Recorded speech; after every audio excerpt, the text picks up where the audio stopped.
Shalom, selamat siang Bapak Ibu Saudara yang dikasihi Tuhan Yesus Kristus. Selamat kita berjumpa dalam kasih, sukacita dan berkat Tuhan.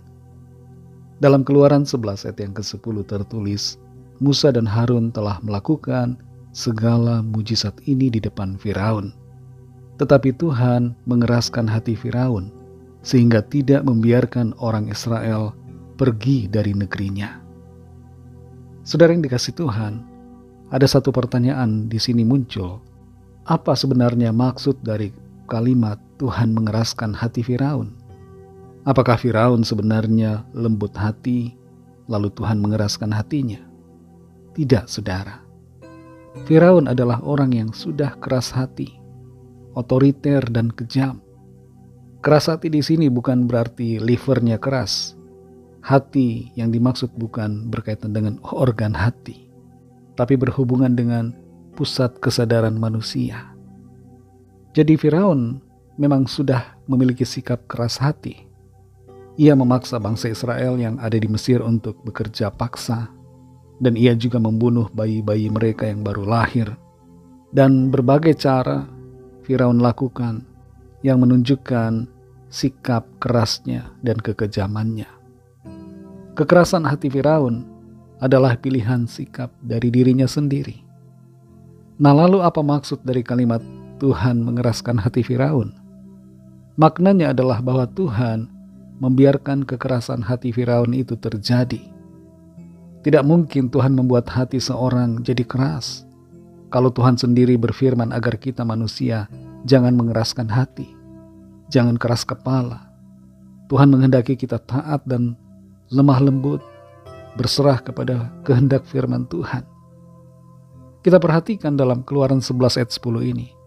Musa dan Harun telah melakukan segala mujizat ini di depan Firaun. Tetapi Tuhan mengeraskan hati Firaun sehingga tidak membiarkan orang Israel pergi dari negerinya. Sekalipun Firaun sudah melihat begitu banyak mujizat dengan mata kepalanya sendiri, tapi ia masih keras hati, keras kepala, tidak mau menuruti kehendak Tuhan untuk membiarkan bangsa Israel itu pergi. Tidak jarang ada orang-orang yang sudah mengalami mujizat, sudah melihat keajaiban dari Tuhan, tapi hatinya tetap tidak mau percaya dan malah tetap hidup dalam dosa. Sikap seperti ini, sadar atau tidak sadar, membahayakan diri sendiri, karena akhirnya akan membawa penghukuman dan konsekuensi yang keras dari Tuhan. Dalam Matius 11 ayat 20, di situ tertulis, lalu Yesus mulai mengecam kota-kota yang tidak bertobat, sekalipun di situ ia paling banyak melakukan mujizat-mujizatnya. Mujizat seharusnya diresponi dengan iman dan pertobatan.